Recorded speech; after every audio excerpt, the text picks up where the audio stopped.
नमस्कार दोस्तों, मैं आपका एस्ट्रोलॉजर और गाइड विजय गोयल बोल रहा हूँ। आज का जो हमारा टॉपिक है वो है केतु खाना नंबर 3, लाल किताब 1941, पेज 196। केतु जो है खाना नंबर 3 में आके नीच का हो जाता है। ये अपन पहले भी कई बार डिस्कस कर चुके हैं। ये बुध की ज़मीन है और मंगल का पक्का घर है। तो जैसे पहली लाइन में जो आशा लिखी होती है उस पर अपन डिस्कस करते हैं। पहले जो शब्द लिखा है वो है रीढ़ की हड्डी, स्पाइनल कॉर्ड। जो रीढ़ की हड्डी है वो केतु खाना नंबर 3 इसको इंडिकेट करता है। तो नॉर्मली जब ये केतु मंदा असर दे रहा होता है तो ज़्यादातर जो सर्वाइकल प्रॉब्लम्स होती हैं, जो कंधे में पीछे यहाँ गले में रीढ़ की हड्डी में जो प्रॉब्लम आ जाती है सर्वाइकल की, हाथ हाथ वाथ हिलने में दिक्कत आती है या गर्दन में दर्द होता है, वो इसका मंदा निशानी है। इसके अलावा जो और भी जो प्रॉब्लम होती है साइड, जो हमारे कमर में जाके दर्द होता है वगैरह, ये भी जो है हम केतु की प्रॉब्लम, केतु की मंदी निशानी मान सकते हैं। रीढ़ की हड्डी में कहीं भी प्रॉब्लम आए तो ये केतु खाना नंबर 3 की मंदी निशानी है। लेकिन सर्वाइकल तो थर्ड हाउस ही है, थर्ड हाउस जो होता है वो सर्वाइकल ही होता है, तो ये सबसे ज़्यादा प्रोन है। आगे चलते हैं। केला, केला जो फल है वो केतु खाना नंबर 3 की आशा है। इसका कई बार उपाय में यूज़ किया जाता है। बहुत बार जो है शिव मंदिर में 3 केले चढ़ाने का उपाय किया जाता है। तो ये भी एक इसको हम यूज़ कर सकते हैं। केला।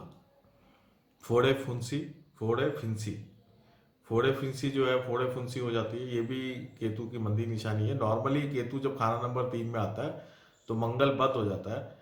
तो मंगल बद होने के कारण खून की खराबियाँ आ जाती है और खून की खराबियों से फोड़े फिंसी वगैरह होते हैं। तो और भी प्रॉब्लम्स हो सकती है खून की खराबियों में, लेकिन फोड़े फोड़े फुंसी जो है ये इसकी प्राइमरी कॉज है। ये भी इसकी मंदी निशानियों में एक है। चलते पानी में चंद्र सूरज मुस्तरखा की चीजें डालना मुबारक होगा, जबकि सफर में धकेले। यहाँ पे पहली ही लाइन में, पहली आशा में उपाय बता दिया गया है कि जब भी आदमी सफर करने जाए और सफर में उसको फायदा नहीं हो रहा हो, ट्रैवल में उसको फायदा नहीं हो रहा हो, केतु सफर का कारक है और उसको ट्रैवल करने में कोई फ़ायदा नहीं हो रहा हो, नुकसान हो रहा हो या ज़बरदस्ती उसको सफ़र में जाना पड़ रहा हो, तो उसके लिए उन्होंने उपाय बताया है कि चंद्र सूरज मुश्तरका चीज़ है, यानी चंद्रमा सूरज की मिलावट की जो चीज़ है वो नदी में डालना चाहिए, वो पानी में बहाना चाहिए। तो चंद्रमा शुक्र की जो मिलावट की जो चीज़ आती है वो लीची जो फल है, लीची फल मैंने सुना है कि ये इसमें चंद्रमा शुक्र की मुस्तरखा चीज़ है, तो वो आप उपयोग कर सकते हैं, उसको भी उपाय में यूज़ कर सकते हैं जब भी सफ़र का मंदा असर आ रहा हो। या बृहस्पति की चीज़ें जब फोड़े घूमटे पैदा करें, यानी कि अगर शरीर में प्रॉब्लम आ रही है, रीढ़ की हड्डी में प्रॉब्लम आ रही है, दर्द हो रहा है, फोड़े फुंसी हो रही है, खून की खराबियां आ रही है, इस तरह की अगर समस्या आ रही है तो बृहस्पति की सहायता लेनी चाहिए, तो बृहस्पति का उपाय करना चाहिए। तो इसमें आगे लिखा हुआ भी है, इसी पेज में अपन आगे पढ़ेंगे कि कानों में जो है सोना डालें, कानों में सोना डालें दोनों कानों में, तो वो फायदा होता है। या शरीर में कहीं भी सोना डाल लें, वो भी फायदा होता है। केसर का तिलक लगाने से भी फायदा होगा। ये मैं आपको इसमें एक आइडिया दे रहा हूँ। और आगे चलते हैं जो पोइटिक फॉर्म में लिखा हुआ है। केतु घर जब तीजे आवे, भाइयों से वो तंग करावे। औरत घर ससुराल हो मंदे, सालियां बेवा पड़ेगी पल्ले। यानी केतु जब खाना नंबर 3 में आ जाता है तो भाइयों से वो तंग करावे, तंग करावे यानी भाइयों से वो परेशान होता है। इसका बहुत सारे अर्थ होते हैं कि या तो इसके छोटे भाई होते ही नहीं है, पहला सिर्फ बड़े भाई होते हैं। दूसरा इसका मतलब होता है कि तंग करावे का मतलब कि ये भाइयों से दूर रहता है या भाई इससे दूर रहता है। तो इस तरीके से ये भाइयों से तंग करावे का एक हम और मतलब ले सकते हैं। और भी दूसरा जो परेशानी होती है मंगल बद के, जो केतु थर्ड हाउस में आने से, मंगल बद होने से जो भाइयों वाला झगड़ा वगैरह, वो भी संभावनाएं इसमें बनती है। लेकिन मेन संभावना है तो ये है कि कोई सफ़र का भी कारक है ये, तो दूर हो जाए भाइयों से, तो ये भी हो सकता है। और उसके बाद कोई और प्रॉब्लम आए। औरत घर ससुराल हो मंदे, औरत भी यहाँ पे मंदी है, शुक्र खराब हो जाता है, ससुराल भी मंदा हो जाता है। यहाँ पे एक तरह से शुक्र खराब हो रहा है, शुक्र के कारण राहु खराब हो रहा है, ससुराल राहु का कारक है। और सालिया बेवा पड़ेगी पल्ले, जो साली होती है वो भी विधवा हो जाती है कम उम्र में, और उनकी जिम्मेदारी भी इनके सिर आ सकती है। ये इसमें बात इसके अंदर आई है। सालिया बेवा पड़ेगी पल्ले, पल्ले पड़ जाती है मतलब। तो सालिया, और इसका मतलब बुध खराब हो जाता है। खाना नंबर 3 में जब केतु आता है तो बुध भी खराब हो जाता है। और यहाँ पे बुध जो है सालियों का कारक है, तो सालिया जो है या तो विधवा हो जाती है या और किसी परेशानी में आ जाती है, और उस परेशानी की जिम्मेदारी भी इसके साथ आ सकती है। या ये भी हो सकता है कि सालियों के कारण भी ये परेशान हो सकता है। ये भी इसका एक अर्थ है।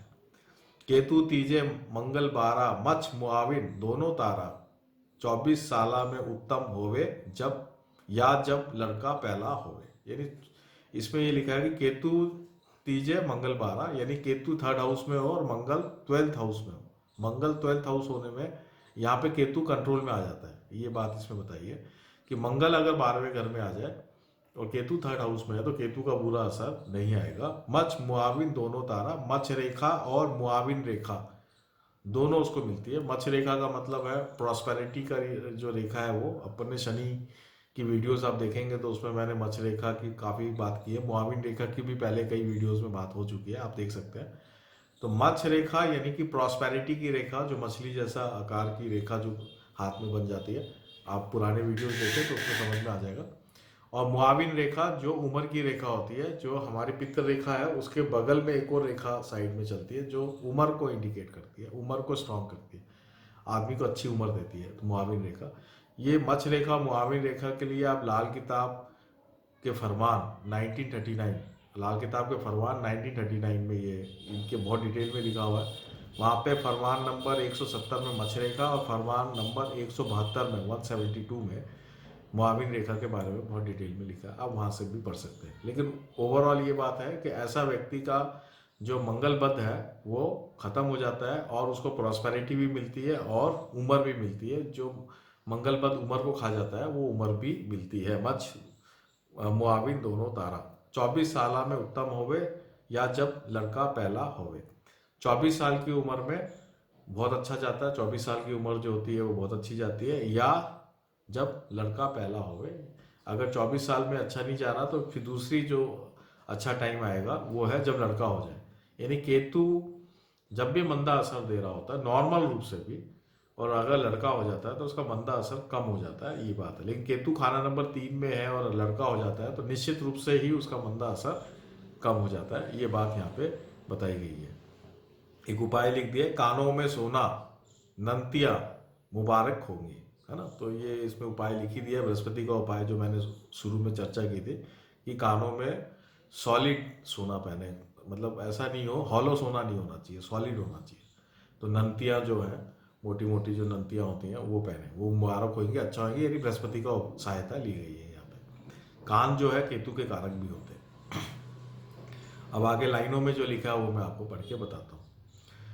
नेकी को याद रखने और बदी को भुला देने वाला खुद ब खुद बिन बुलाए मदद के लिए आ हाजिर होने वाला शख्स होगा।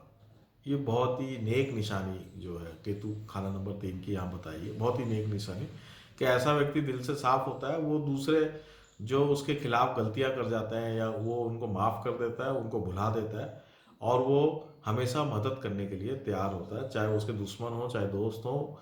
ये अगर किसी को मदद की ज़रूरत होती है और वो उसको नहीं भी बुला रहा है दुश्मनी के कारण, ये दुश्मनी बुला के उसके पास चला जाता है और उसकी मदद करता है बिना बुलाए भी। इस लेवल का ये भला आदमी होता है, ये बात इसमें बताई गई है। बुध लड़की जात का बुरा फल होगा, यानी कि बुध जो है ये यहाँ पे खराब हो जाएगा। लड़की जात यहाँ पे आएगी जिसमें साली भी आ गई, और मतलब जो ससुराल में जितने भी लड़कियों के रिश्ते होते हैं, साली साला लाई वो भी आ गई इसमें, और खुद की बेटी भी आ गई या खुद की बहन भी आ गई, यानी बुध खराब हो जाता है यहाँ पे। तो बुध लड़की जात का बुरा फल होगा। उलझन में जकड़ा हुआ दरवेश होगा, उलझन में जकड़ा हुआ दरवेश होगा, या बिना वजह औरत से जुदाई का सबब भी होगा। तो ये मंदी निशानियों में बता दिया कि ऐसा आदमी जो है बड़ी सरकमटांशनल स्थिति के अंदर ऐसा उलझ जाता है, फंस जाता है कि उसको ये नहीं समझ में आता है कि मैं क्या करूँ, इधर जाऊँ या उधर जाऊँ। इस तरीके से बंध जाता है, बंधी हुई स्थिति भी इसमें बताई गई है, ये मंदी निशानी है। और दूसरा उसकी औरत को लेके भी, यानी शुक्र को लेके भी उसका भी जुदाई हो सकती है, या तो औरत उसको छोड़ के चली जाए या ये औरत को छोड़ के चला जाए, और उसके कारण कुछ भी हो सकता है, कारोबार भी हो सकता है, झगड़ा भी हो सकता है, और भी बहुत सारे कारण हो सकते हैं। तो ये जुदाई, औरत की जुदाई भी होने का सबब होगा, ये इसमें लिखा हुआ है, ये बात है। भाइयों से दूर परदेश की जिंदगी, या भाई इससे दूर परदेश में होंगे। तो ये मैंने पहले भी बता दिया था कि या तो भाई से दूर होंगे या ये भाइयों से दूर होगा। ये इसकी मंदी निशानियों में है। बाकी इस अच्छी नेक निशानी भी बताइए, मंदी निशानी भी बताइए, दोनों बात बताइए। मंगल बद अगर कुंडली में नहीं होता है केतु के कारण, किसी भी कारण से अगर मंगल बद हट जाता है खाना नंबर 3 केतु में, तो ऐसे व्यक्ति के जीवन में खुशहाली भी होगी, पैसा भी होगा, उम्र भी होगी। ये बात यहाँ पे बताई है। मच मुआविन दोनों तारा, जो एक लाइन है उसका मतलब यही है। तो ये पूरा जो 1941 में जो लिखा हुआ है, पूरा पेज मैंने यहाँ पढ़ दिया है, ये यहीं पर ही कंप्लीट होता है। इसको डिटेल में जो है 1952 में बताया गया है, और मैं आज इसको यहीं पर ही विराम देता हूँ। ये जो लाल किताब 1941 पे जो मैं कमेंट्री दे रहा हूँ, उम्मीद है कि आप सबको ये बहुत ही पसंद आ रहे होंगे। ये एक ओरिजिनल ऑथेंटिक कमेंट्रीज हैं, और जो भी लाल किताब सीखना चाहता है उनके लिए बेसिक्स हैं, उनको ये समझ में आएगा कि कैसे ओरिजिनल लाल किताब को हम इंटरप्रिटेट कर सकें। तो आप इस चैनल को, मैं चाहता हूँ कि आप इस चैनल को जो है सब्सक्राइब करें, लाइक करें, उसमें जो बेल का आइकन होता है उसको आप प्रेस करें, कमेंट दें। आप कमेंट बहुत ज़रूरी है। कमेंट देने से एक टू वे हमें कम्युनिकेशन का पता चलता है कि आपको ये पसंद आ रहा है, नहीं आ रहा है। कोई आपका सुझाव हो, आइडिया हो, वो आप दें, ताकि हम उसको इंक्लूड कर सकें और इसको बेटर कर सकें। आपकी कोई क्वेरी हो, कोई शब्द आपको नहीं समझ में आया हो, तो वो आप दें, तो मैं उसको आगे नई वीडियोस में एक्सप्लेन कर पाऊँ। इसको और बेहतर करने के लिए आप जो भी आप मेरे को सजेशंस देंगे, वो मैं ज़रूर उसको फॉलो करूँगा। ज़्यादा से ज़्यादा जो जिज्ञासु लोग हैं उसमें ये फैले, इसलिए आप लोग इसको शेयर करें, ज़्यादा से ज़्यादा शेयर करें। जो लाल किताब सीखना चाहते हैं या जो ज्योतिष की बेसिक नॉलेज को समझना चाहते हैं, वहाँ पे आप अपने ग्रुप्स में, फेसबुक में, आपके जो भी सोशल हैंडल्स हैं, वहाँ पे आप इसको शेयर करें, ताकि ज़्यादा से ज़्यादा जिज्ञासु लोगों के पास ये ओरिजिनल जो ऑथेंटिक कमेंट्रीज है वो पहुँच पाए। नमस्कार, जय हिंद।